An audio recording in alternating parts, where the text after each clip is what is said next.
Hello, everybody. Welcome to week 7, beginning on May 29th. This week is about establishing the flawless, perfected world. And we are going to be working with themes of, the top theme is love. So we're going to talk a lot about love. This is the final week. Congratulations for getting this far, but we still have to get through it because at the end of this week, we're going to really tap into that energy of the soulmate energy, the loving energy, which can bring about so many miracles. We are now in what's called Gemini season as well, so we want to consider all of these things. But we have to, of course, reprogram oppression and ruin, faking happiness, and clutter. So there's really quite a lot of things to talk about. This process this week is really also connected very much to the energy or the process in and of itself of manifestation. And what's extremely interesting is that, and if you can understand this, you can pretty much, you got the grasp of it, but that the degree or what we come here in this world to manifest is very much connected to how much we transform. Makes sense, right? Because a manifestation is going from one energy into another. So I think what each and every one of us needs to keep in mind is that when we're faced with the choice, which is very much connected with Gemini, the lover's archetype, when we are faced with a process of transformation, that we have to know that our guides, our teachers, our essential self are all holding us in a state of love so that we can do that. And in the same way, for people that we care about and that we love, that we also have to hold them in a state of love and to not be worried and to not be concerned like how it's going to happen, but just to be in that state of love and know that it's going to work, it's going to be okay. So that is a big breakthrough right there to help each and every one of us to stop going into repeat of worry. And so if you can understand that, then you can, or you've already reprogrammed your reality.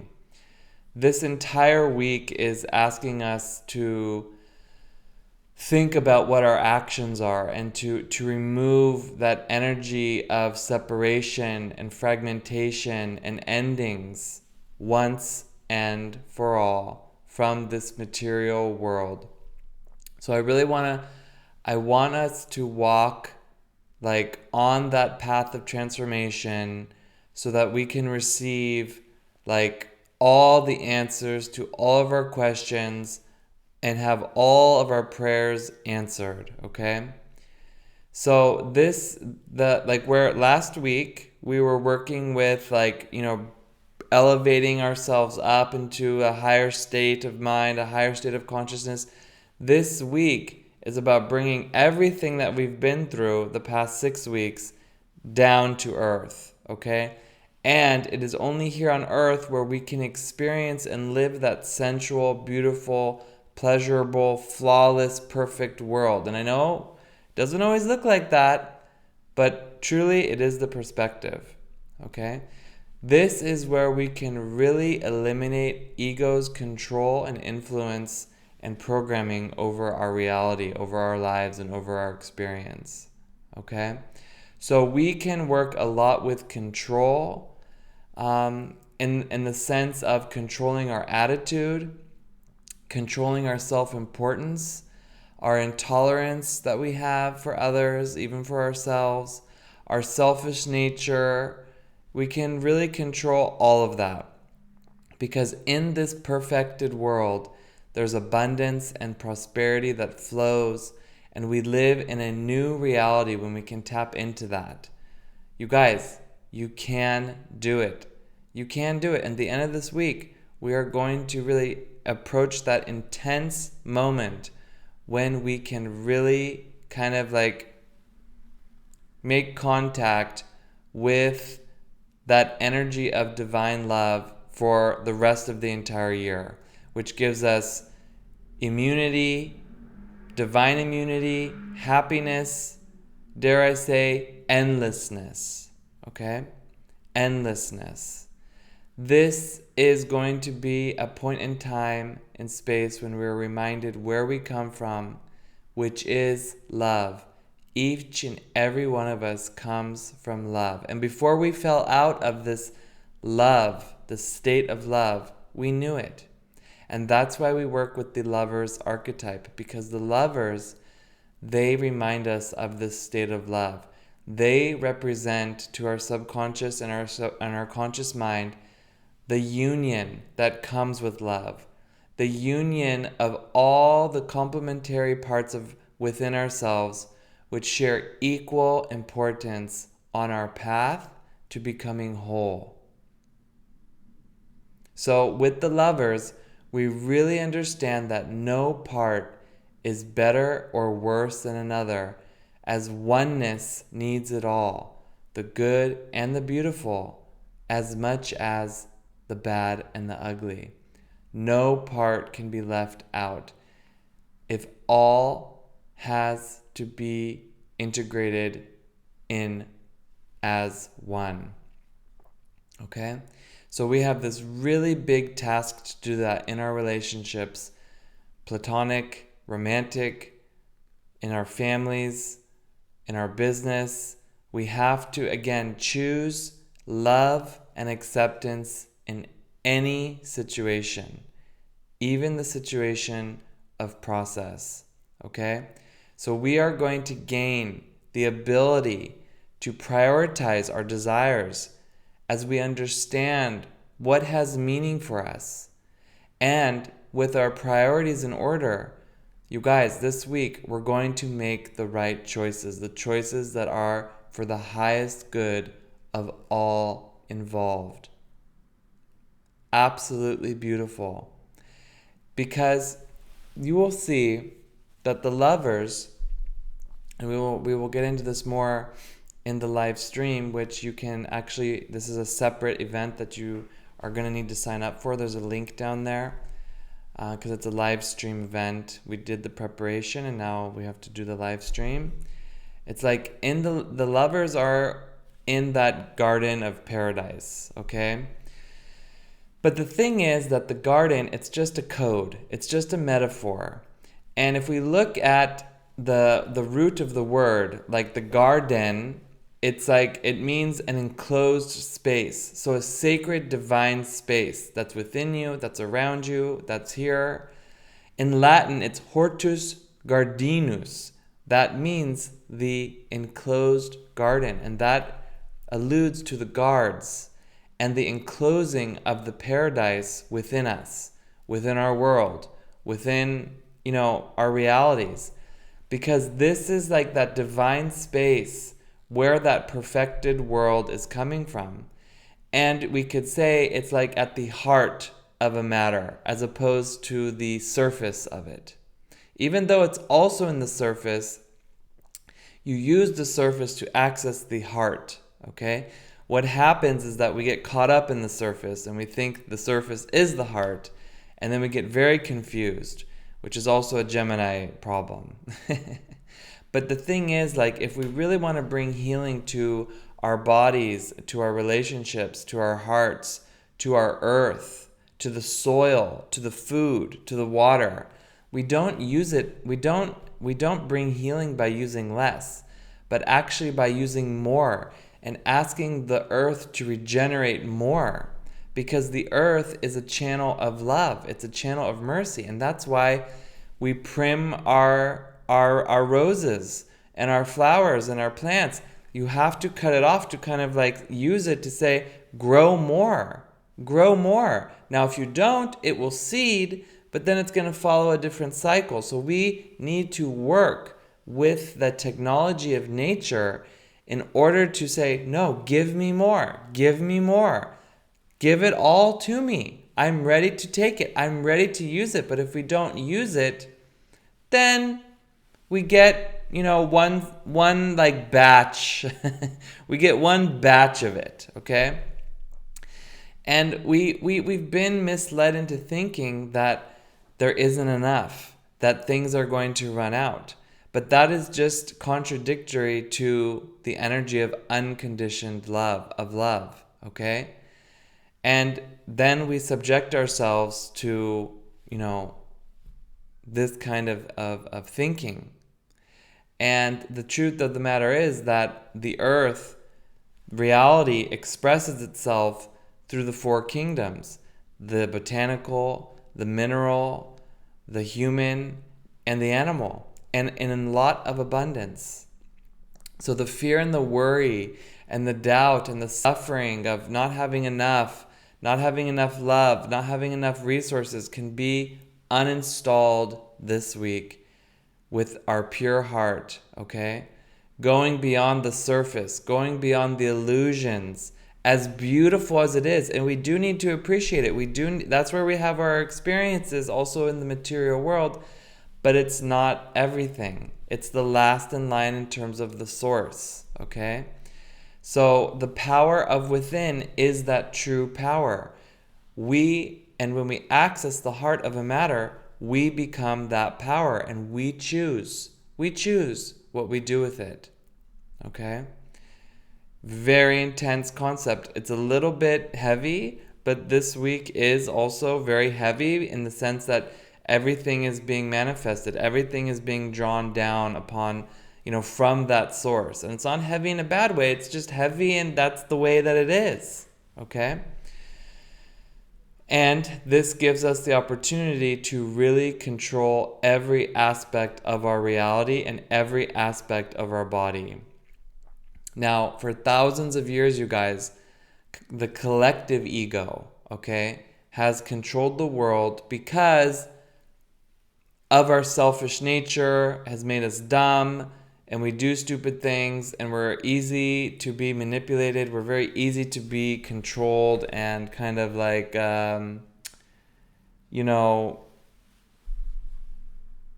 told what to do, okay? Because we're obsessed with the surface level of things, okay? Our thoughts and our environment, all of that is obviously controlled because we are dabbling in the surface of things. The collective ego wants us out of the state of love so that it can keep controlling us, okay? Because also things need to be organized, okay? But, during the last 6,000 years or so, humans have really struggled to transcend that ego control. There's been so many wars, to kind of testify this.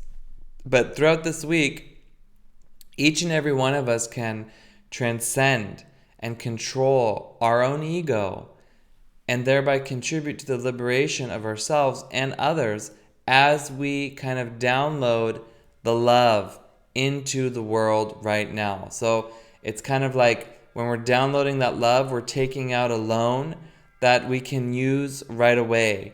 And the way we pay back this loan is by becoming a better person, by doing the inner work, by integrating the shadow, these fragmented parts of ourselves.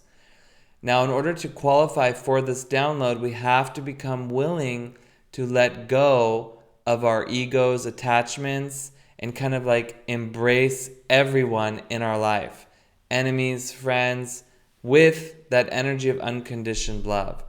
Now, love is, well, how should I say that? So there's an energy field that is progressively unconditioned. It's unchanged. And it's, I could say, permanent or endless. And that is love. It doesn't fluctuate because the source of it is within each and every one of us who loves. And it's not dependent on what's going on in the material. It's not dependent on anything, okay? So unconditioned or love is that ability to be and relate in the world that is supportive, that's nurturing, that understands, that's merciful. It's not intellectual. Love is not intellectual. It's beyond the intellect. And it relates in that merciful way, like I said. Love doesn't even come from the mind. It comes from the heart, all right? So it has that ability to kind of elevate others, to accomplish great things because of the purity of what it is. So at this level, at this week, the capacity to discriminate essence from appearance, the heart from the surface, okay? Or you could even say the source from the surface, the heart from the mind. It is kind of taking priority. It becomes predominant. The heart of a matter becomes the center of our concentration, okay? We bypass the reason. And there arises that capacity for instant recognition of whatever is going on, okay? And that's often been known as intuition, where we just instantly know what is going on within a problem. We're able to understand the context of a situation. And that's because logic is dealing with the details, whereas love is dealing with everything. So this ability, like I said, is often known as intuition, is that capacity for instantly understanding without Googling things, without thinking about things, without processing symbols. It's just, there it is. And sometimes we have a hard time with that, okay? Sometimes we have a hard time with that because it's well, where is this information coming from? But I mean, really, where is information coming from? That would be an interesting thing to ask. Well, it's coming from this article. Well, where is that coming from? Well, it's coming from this person. Well, where is that coming from? Well, it's coming from their research. And where's that coming from? And it's coming from this that happened. Well, where's that coming from? And then, this is coming from that person. And where's that person coming from? And if you go all the way back to the intention, you'll see it's exactly the same intuition that you had. Okay, so it seems very abstract to the logical mind, but it is extremely concrete, and it is part and parcel by it can be measured by the release of endorphins in the brain, which I think is absolutely amazing. Because you have the neurotransmitters in the brain, you have the brain waves, you have the chemicals in the brain. If you're doing a brain scan on someone, you can absolutely see, for example, when someone is sleeping and when someone wakes up. Without even just scanning the brain, you can see it because there's different activity. And the same is true for the intuition. It's a release of endorphins, which is feels great. Love does not take a position. It's universal, and it helps us to rise above the ideas of rejection, the fragmentation, the identities, all of that. So through love, it becomes possible to be with another, to be intimate. The walls are down. So it's very inclusive. And at the same time, it's progressive because it helps us to grow, because it's focusing on the goodness, the good, the beautiful, and the true, and all these expressions that are positive, okay? Because it just automatically dissolves the negativity by kind of helping us to understand it rather than to kind of reject it, okay? So there's a lot of supportive, nurturing energy with this energy of true, unconditioned happiness and love. And our egos, and also the collective ego, will use every trick in the book to prevent us from accessing this state of love. But that's why all of the weeks that we've been working on before, which you can watch again, will give you the power to kind of defeat this ego every time it tries to keep you imprisoned within the surface level, within the illusion of things, okay? So and then that's going to make the live stream, which you're going to sign up for, that much more powerful, okay? And this is where, in that live stream, we're going to really dive into and come into contact with that energy of unconditional love, because unconditional love is that energy of bliss, that energy of joy, the energy of healing, where so many teachers and healers and guides and advanced spiritual students, that's where they're working with, okay? So it's really there we have the patience and the persistence of that positivity, okay? We can make eye contact with ourselves, with strangers, with people we care about, and we go into that energy of synchronicity, because that flow of the divine will, that presence outside of conventional expectations of whatever's going on, starts to become like we start to live regular miracles, which I think is just absolutely amazing, okay? And we see that we have a responsibility to others and to love as many people as we can. So with that said, let's move into reprogramming this week.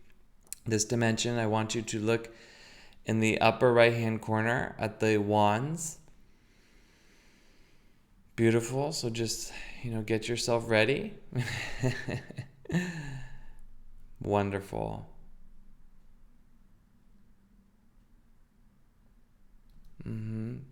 So here we are bringing up energies and themes of oppression, burden of kind of ill-regulated power, feeling burdened by our inspirations or any kind of responsibilities, anything holding us back from flying. And we're going to upgrade this into our intuition and integration.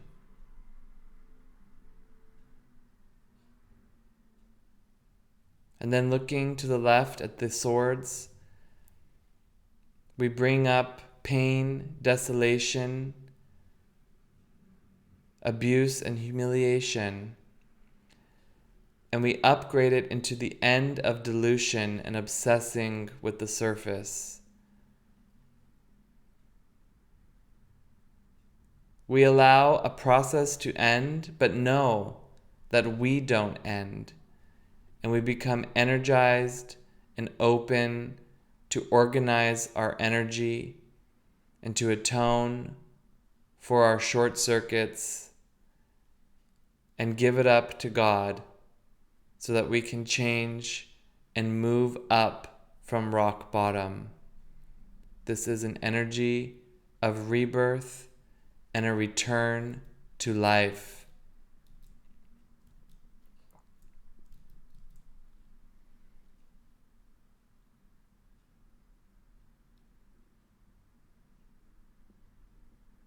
Looking at the cups, we confront our fake happiness and the propensity to ignore the real source issues and our dishonesty, where we kind of brag and keep face and hide our dysfunction, faking how great life is and ignoring negativity.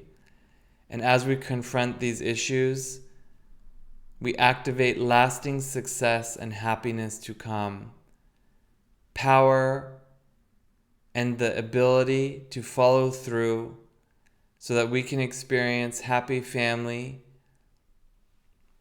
joy, and having abundance and the ability to enjoy it.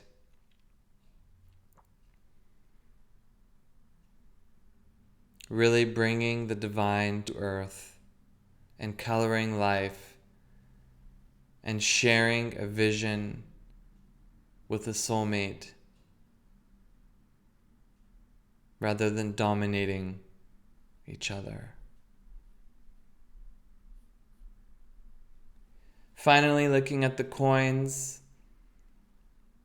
we confront our clutter and our inability to see what matters, because we're too obsessed with the material things that get in the way of and substitute the divine and substitute love. The separation among people, even if they're together, they are not connected. The disrespect, the neglection, the inability to reach each other.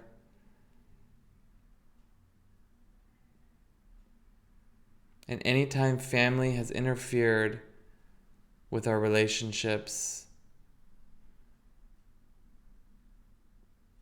and any illusions with the material world, and now we upgrade it into wealth and true riches and material prosperity, the ability to truly manifest the tree of life when we have transformed the need for more love into accepting appreciation and the riches, so that we can enter the gateway into a new reality by seeing the holy and divine patterns within the material world, restoring blessings and love into our relationships, present and future, remembering who we are, our divine intentions, and being protected as we embark on this process in the present. Thank you guys so much. Have a wonderful week. Please feel free to write down your experience, and I'll see you for the live stream on June 5th. Goodbye.